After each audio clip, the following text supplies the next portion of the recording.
Hello, Brian here, and thanks for tuning in. This podcast is all about exploring my professional and personal interest in a relaxed and easygoing way.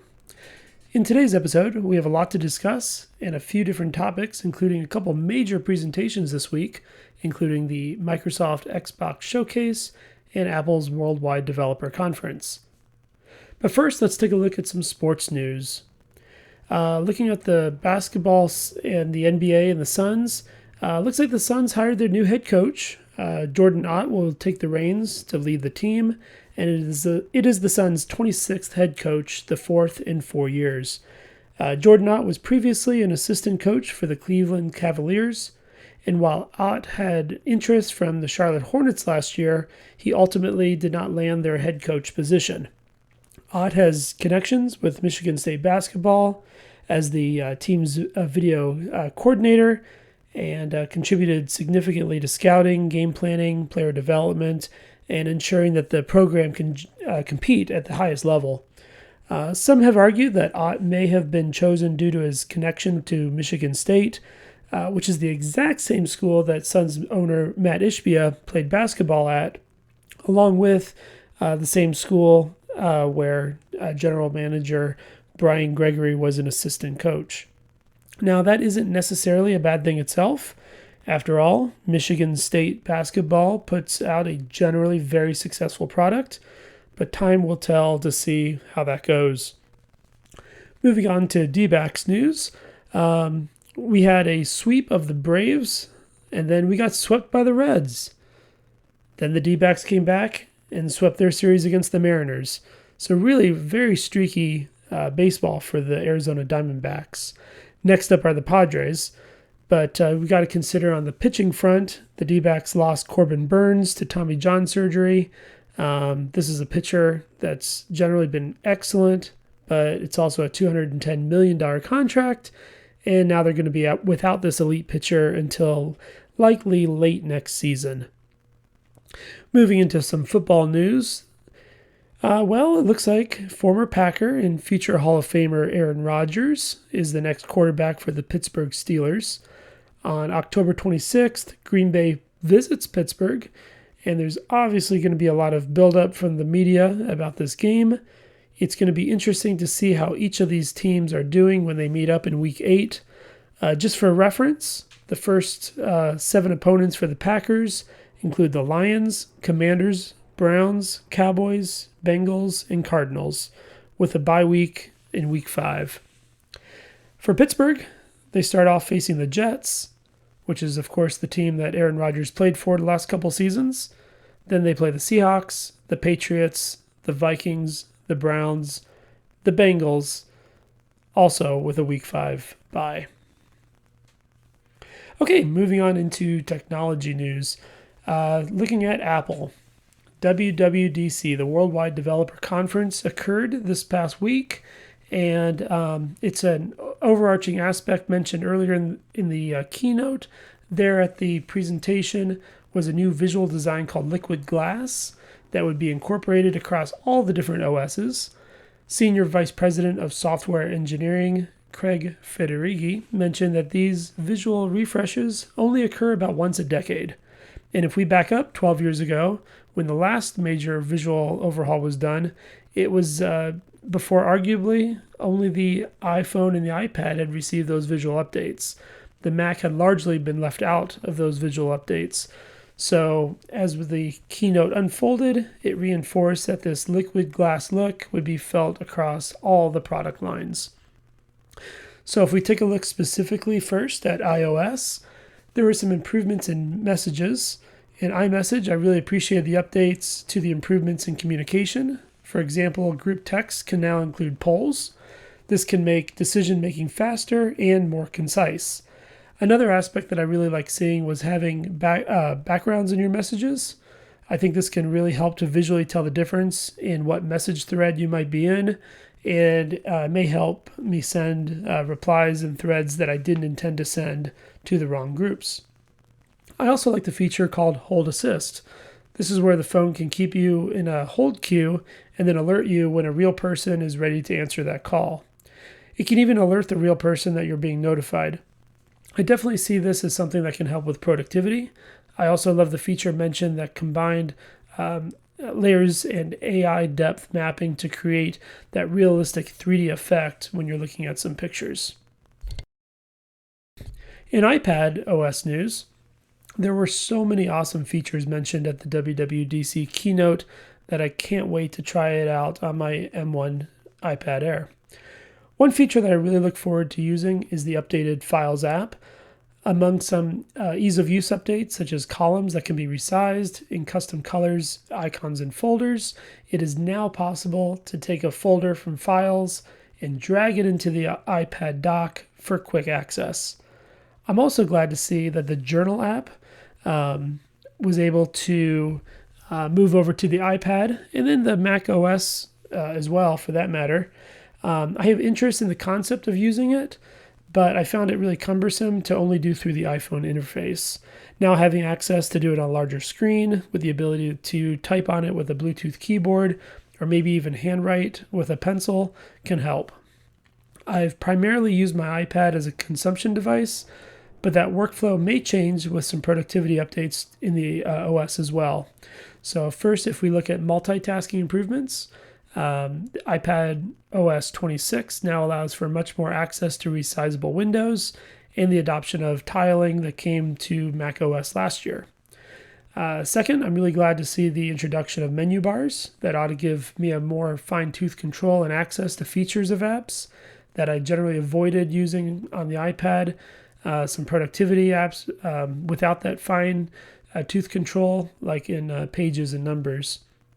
In addition, the iPad will now be able to complete background tasks, allowing you to leave one app in order to use another, which is extremely helpful if you're kind of uploading a giant file. Moving over to Mac OS, I'm really glad to see the evolution of continuity continuing in Mac OS Tahoe. One of the greatest things about working within the Apple ecosystem is the advantages to using more than one Apple device. For example, you can copy text on your iPhone and then paste that text into a document on your Mac. Over the years, there have continued to be more improvements in this area, and last year, Apple introduced iPhone mirroring, where you were able to use an app on your Mac to control your phone and then access all its apps. This year, Apple is bringing over the live activities that you have on your phone onto the Mac. And when you click on the live activity, it opens up iPhone mirroring and the app used for the live activity. In addition, Apple made some incredible updates to Spotlight. Spotlight is a great tool that can be invoked using Command Space keys. It opens Spotlight Search, where you can search for files, definitions, photos, notes, etc. But this year, Apple made some amazing updates to Spotlight. For example, apps are now easier to find based on intelligent suggestions based on your routines. There are also more shortcuts that you can enact using that are connected with your time of day, the apps you're using, etc. One such example is having a split screen between two active apps. Moving over to watchOS, one big feature mentioned in the keynote that I'm excited to check out is Workout Buddy.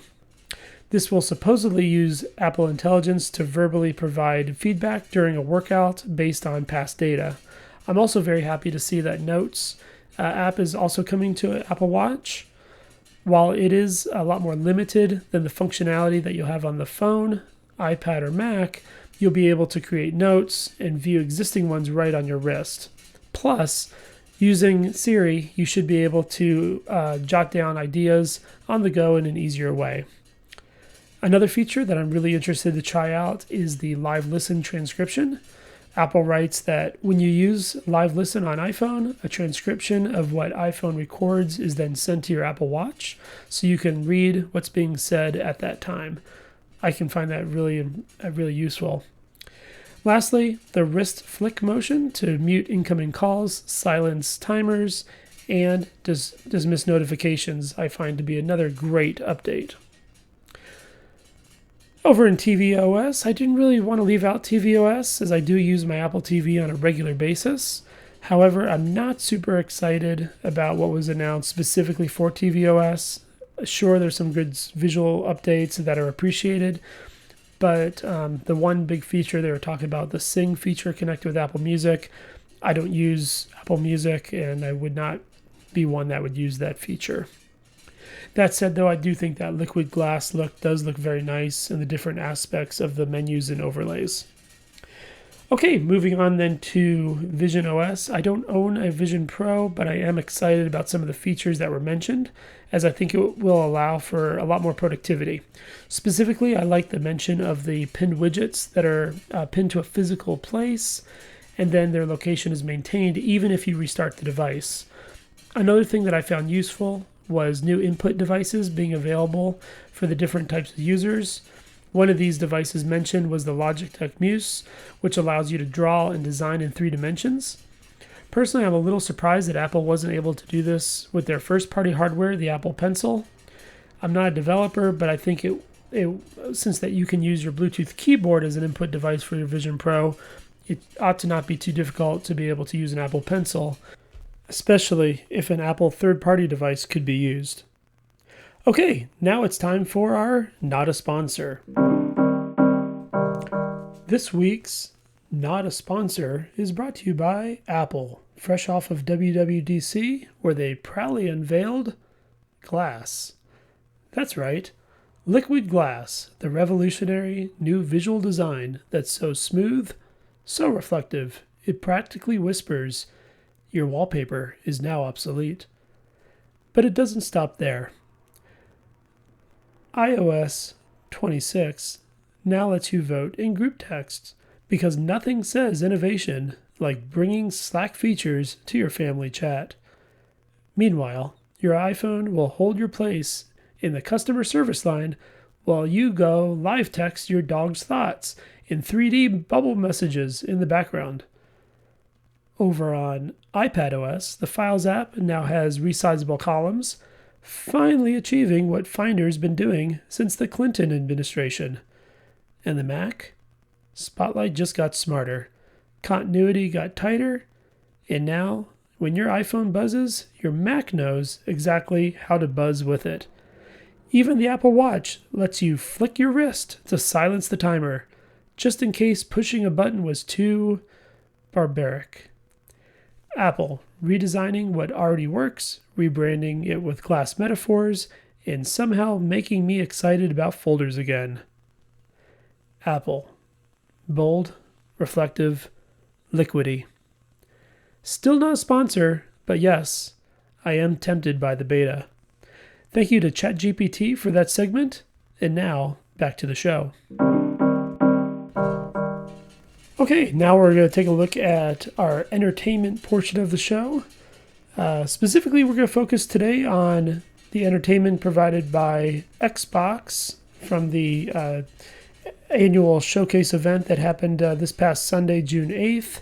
They showed off a ton of games and even some new hardware.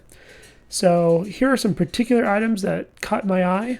First was more information on the sequel to the Outer Worlds game from Obsidian. This is a first-party title. It looks spectacular. For those unfamiliar, Obsidian was the developer that created the New Vegas Fallout game that released in the last decade.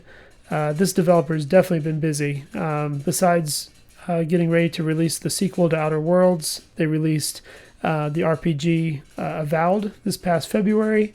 Got really good reviews. And we got a release date for the Outer Worlds 2. It's going to come out on October 29th, 2025. So personally, I've been going in and playing the original again. I played it when it was originally released in October of 19, but I hadn't finished it. It's been a long time since I played it, so I went back, started over, but I'm really enjoying replaying some of those great storylines. Another game that looks like it'll be a lot of fun is the action RPG Clockwork Revolution, developed by inXile. It has a lot of steampunk vibes. It includes gameplay related to time travel, which the player's choices have impacts in how the story unfolds. There does seem to be quite a bit of depth with regards to skills, weapons, combat style, things like that in the game. It does look like a lot of fun, and it doesn't have a specific date, but it does say it'll be released sometime in 2026. A third game that I found interesting is a game called Afaline, which is being developed by Don't Nod. They're the same developers who made Life is Strange. And this one they're collaborating with the European Space Agency. It's a sci-fi adventure. It looks into exploring and surviving on a planet you crash landed on. I like it because it's different. There's a lot of similar type games that are being released, and this one just looks a little different. Looks like it could be a lot of fun. Another one that doesn't have a specific date, but rather sometime in 2026. A lot of other games mentioned at the showcase. Some caught my eye in different aspects, but really those are the ones that I'm really most excited to play. Something else that was debuted at the show was handheld hardware. The Asus ROG Xbox Ally and the Ally X. These are handheld computers. They basically run Windows 11. They have shortcuts that can access the Xbox Game Pass library. Indications are that the Ally X version is a very powerful system. It can access more games than just the Game Pass or Xbox Game Store. It can also access Steam, the Epic's Game Store, Battle.net, and others. At the moment, the hardware is scheduled to be available holiday 2025. There haven't been any prices released quite yet, but there are some saying that the Ally X could sell for as much as $1,000. So this show was jam-packed full of content from Xbox and Apple. I didn't have much on my desk this week in the areas of education, econ, some streaming news. Definitely we'll get back to that in our next episode. So that wraps up another episode of On the Desk of Brian. If you liked what you heard today, please be sure to follow and subscribe so you don't miss any episodes. Also, please consider leaving a 5-star rating, and we will be back in a couple weeks with another episode. Please visit my website, brian8944.com, so you can keep up with all my ongoing and upcoming projects. You can also contact me there with any feedback you may have. I'm also going to be at MacStock in Crystal Lake, Illinois. This is July 11th through 13th. It's a lot of fun, a lot of great presenters. I'll be presenting on that Sunday. If you would like to save $50, please visit macstockconferenceandexpo.com/register. And when you're signing up, use the code Brian8944. It'll save you $50, and that offer is good through July 10th. If you'd like to support my work, please consider becoming a Patreon, patreon.com/Brian8944. So long for now.